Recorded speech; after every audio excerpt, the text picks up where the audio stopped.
Christmas lights shimmered softly across the polished dinner table.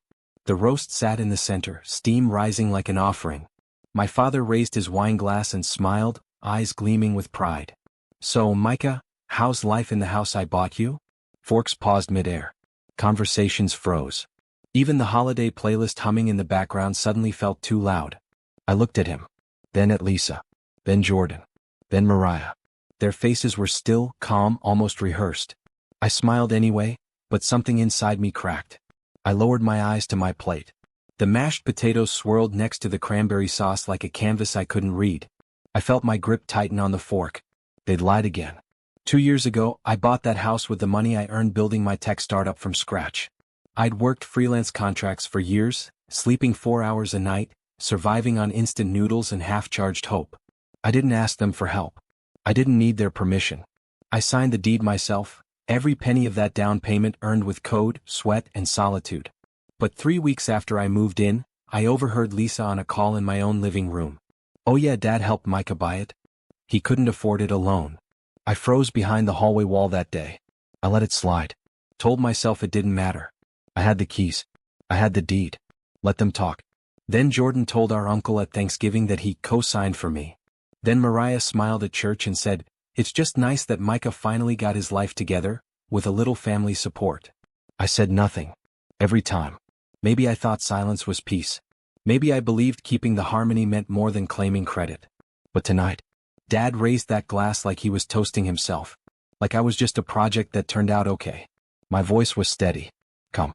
Sharpened by months of betrayal.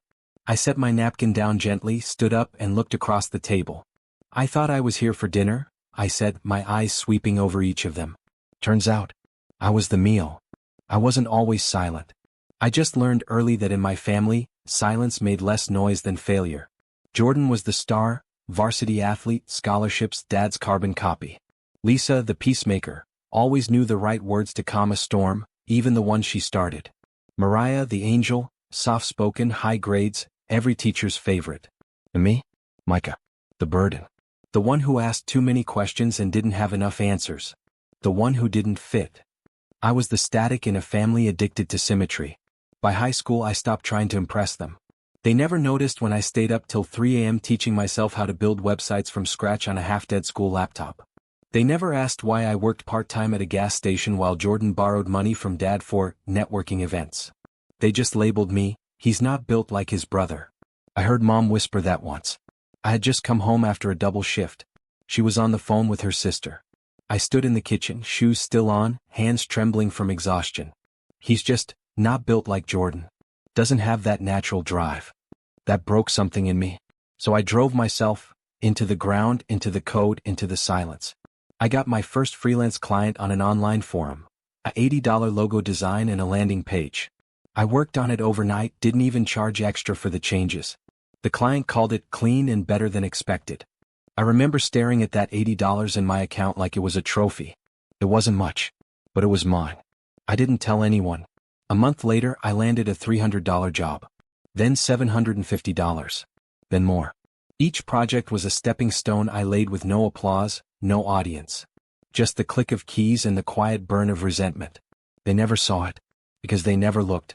But that silence, that shadow I lived in, it taught me how to build something with no one's help. They saw failure. I built something they couldn't even understand. It started small, like all dangerous lies do.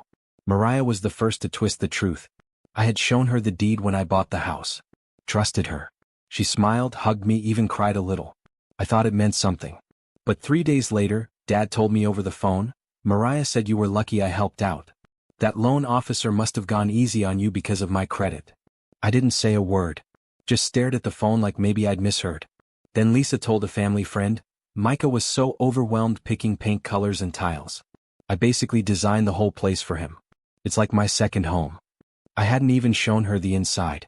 But the story spread like wildfire. Every time someone mentioned the house, it morphed into a family project. Dad the financier. Lisa the designer.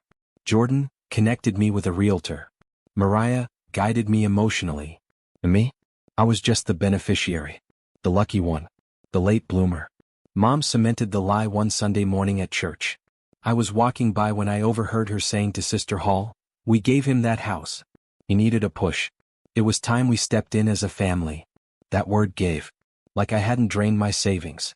Like I hadn't coded through sickness, exhaustion, heartbreak just to earn enough for that down payment. But I still said nothing. I told myself it didn't matter. I had the keys. I had the freedom. I had the peace. Let them talk. But peace doesn't grow in a garden full of stolen credit. Every family gathering after that felt like theater. They played the generous heroes and I nodded through their lines. Maybe I thought pretending would keep me close to them. But the truth has a shelf life. And mine was rotting behind my teeth. So I stopped chewing. Stopped swallowing their fiction. Because I remembered something. Stories have authors. And I never handed them my pen. I let them carry the story. But now, I'm about to rewrite it. Word by word. Lie by lie. 2 years ago, I sat across from my lawyer in a tiny office that smelled like dry paper and quiet judgment. He pushed the deed across the desk and said, "Word of advice, keep the title in your name only. No joint ownership. No complications." I nodded. "I'm not doing this with anyone else." He tapped the paper. "Then don't let anyone think they're part of it either." I didn't understand what he meant back then. But tonight I did. Back at the dinner table, the air felt heavier than the roast. Dad's question still hung like a fog over the room. My sisters whispered nervously. Jordan looked annoyed. I pulled out my phone. Airdropped a PDF to the living room TV. With a flick, the deed filled the screen in sharp, glowing detail. Micah J. Ward, sole owner. Lisa choked on her drink. Mariah blinked like she was staring at a ghost. Jordan leaned forward. "What the hell is this?" I didn't look at him. "It's called a property deed. Maybe you've heard of it." He shot up. "You're trying to embarrass us? At Christmas?" I stood calmly. "No. I'm just showing you what's real." Lisa looked at Dad. "Say something." But Dad was silent. His eyes were fixed on the screen, jaw tight, mouth slightly open. For once in my life he didn't have a script. No lecture. No fake wisdom. Just silence. Mom started to speak, some half-formed protest, but I cut her off. "You told the world you gave me this house. You all stood on a stage I built and danced like it was yours." Mariah's voice cracked. "Micah, it wasn't like that." I shook my head. "No, it was. You just never thought I'd say anything." I reached for my coat, buttoned it slowly. The room stayed frozen like a paused film. Faces stuck in surprise, guilt, defensiveness, but no one moved. I looked at them one last time. "You all feasted on my silence," I said quietly, walking toward the door. "Tonight, I served you the truth." After that dinner, I didn't just leave the table, I left the entire stage. No texts. No calls. No explanations. I disappeared from the group chats. Changed my number. Moved my calendar back to full throttle and buried myself in code. For weeks, I barely left my apartment. My startup had stalled right before the holidays, but now I had fire and freedom. No more pretending. No more looking back. Just me, my screen, and the silence I finally owned. That's when Noelle reached out. We hadn't spoken in years. She was a childhood friend, the kind of person who remembered your favorite pencil color or the way your voice cracked during spelling bees. We'd lost touch after high school. Life got loud. But her message was simple. "Hey, I saw your name on that tech panel. You're really doing it, huh?" She was a UX designer now. Sharp, warm, unapologetically real. When we met for coffee, it felt like flipping through a photo album where I actually mattered. She didn't ask about the house. She asked about me. So I told her. Everything. And for the first time in years, someone listened. We started working together soon after, on a project close to both our hearts. An AI voice interface for visually impaired users. It wasn't just code anymore. It was purpose. Design that meant something. Something bigger than family approval or fake support. One night, I was invited to a local podcast, From Nowhere to Now Here. They asked what kept me going when I had no one backing me. I didn't hesitate. "My family erased me," I said. "I didn't fight them. I outgrew them." The host was silent for a second. Then she whispered, "That's powerful." I smiled. Not from ego. From peace. Later that night, I blocked every remaining number tied to my past. No drama. No message. Just a quiet reboot. Because not every storm ends in thunder. Sometimes the cleanest revenge is progress. The house once felt like a wound I couldn't stop bumping into. A reminder of all the lies dressed up as family pride. But after that night it became something else. A blank canvas. I started with the paint. White walls, clean trims, soft oak flooring. Then I replaced the lighting, warm pendant fixtures in the kitchen, dimmable spots in the hallway. I hired a stager, brought in Noelle to help redesign the flow. She had a gift for making small spaces feel like sanctuary. We worked in silence most days, playlists humming in the background. Noelle handled the mood boards. I handled the budget. And together we rebuilt something that once belonged to a lie. In 6 weeks it didn't just look different. It felt different. Like a door finally opened inward. I called a realtor I trusted. Quiet, professional. I told him, don't make it public until it's under contract. He listed it off market. The buyer came quick. A single mom with a business in town and a love for the kitchen island. Offer, $1.2 million. Full cash. I accepted. By the time the listing went public, the deal was already closing. That's when the text started. Lisa, you're selling our family home? I replied. Wasn't it mine? Or did you forget? She left me on read. But Jordan didn't. He showed up, knocking loud like a cop. I opened the door halfway.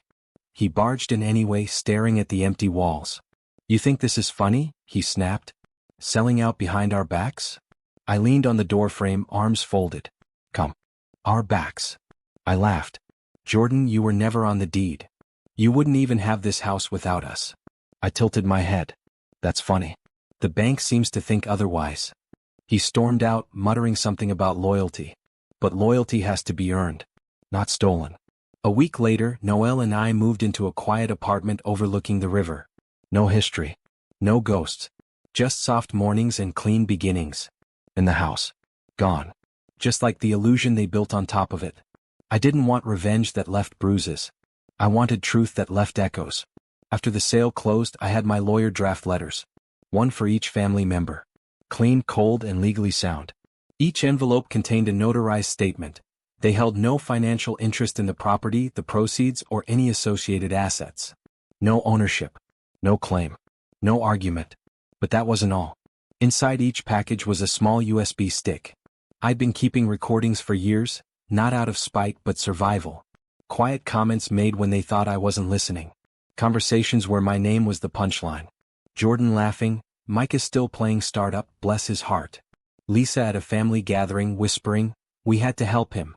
He's not wired for real pressure. Mom saying to a friend, I sometimes think he was born tired. They said those things like I wasn't real. Like I was a character in the family's tragic comedy. Now they could hear themselves, unfiltered.